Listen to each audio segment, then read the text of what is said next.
Hello, I'm doing a response to the topic of the week by Vince Venturella, and the topic of this week was comp, and whether or not we use comp or do we prefer to play Age of Sigmar straight. And my answer is situational.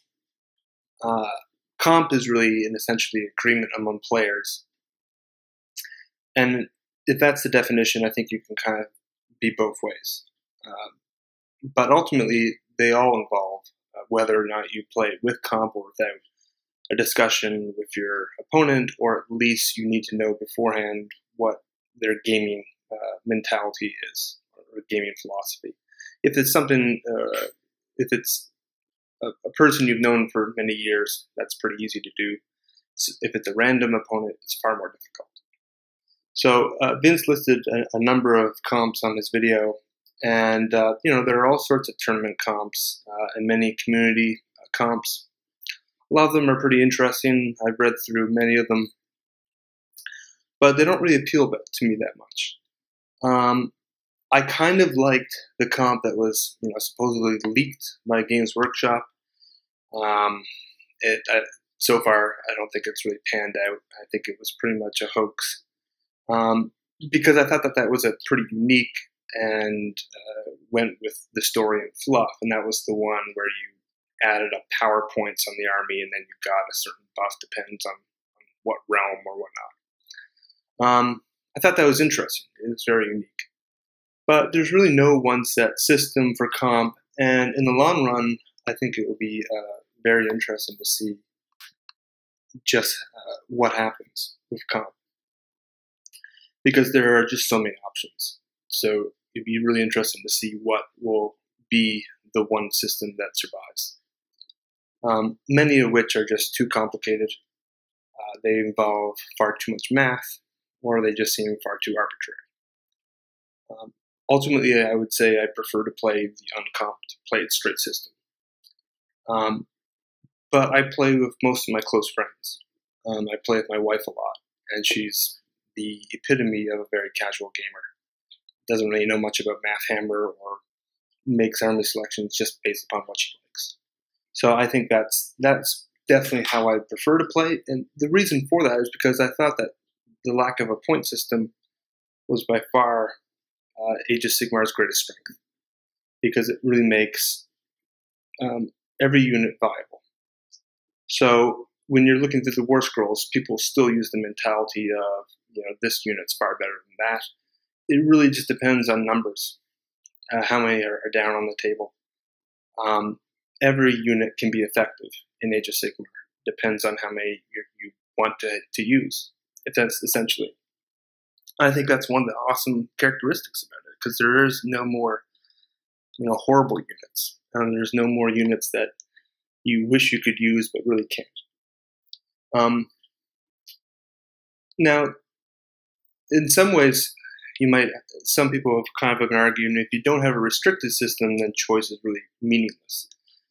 But it really just becomes more personal, which is, again, something that I really like, that people are making their armies based upon the fluff or a storyline or just simply whatever models they have available. They don't really need to worry about things like that.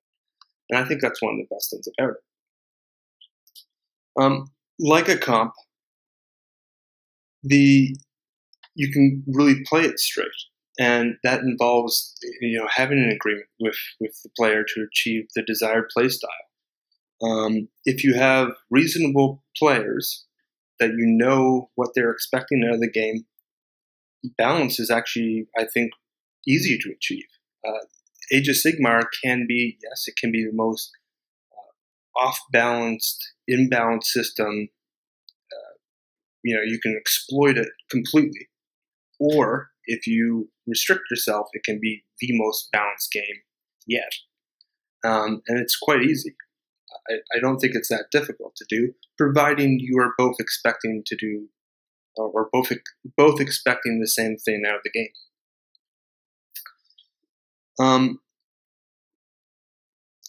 So almost all comps do impose some sort of restrictions, and whether or not it's by wounds or number of scrolls, and that impedes that type of freedom that I really like. It makes you then reassess the scrolls, reassess the units, in terms of their effectiveness. And that's precisely what I'm not a huge fan of. So, but, they can also add some flavor. Some of them are pretty unique. I think in a tournament system, they're probably fairly necessary. Games Workshop seems to be moving more towards open community systems, in which they just have a weekend, people coming together and just playing the game. They might select winners, but it's far more arbitrary, and that's their gaming philosophy, and I think that's fine. One of the reasons why, so this is why I think it's very situational. If I'm playing against my closest friends, I would prefer to play it straight. You might impose some sort of limitations, right? If your opponent has far too many, you might want to work together to kind of remove some units or add some more to your side, which is a kind of a comp in my mind. It's an agreement between the players.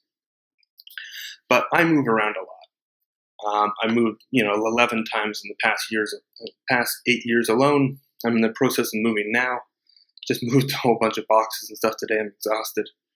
And I don't move just in one state. I've moved all across the country in the past year. And so, that's one of the reasons why I don't play in too many broader groups. It's a very close-knit, group for me. It's mostly my wife.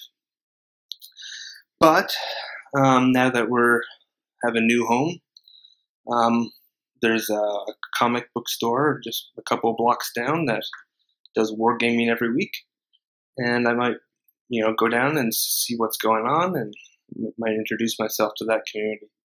And I don't even know if they're playing Age of Sigmar. They have the products on sale, but that doesn't necessarily mean too much. But if I go and they are playing, who knows? If they are using the comp, I will probably accept it. And I think that's just it. In some ways, there's not a lot of choice in the matter. If the gaming group has adopted it, you're going to do it.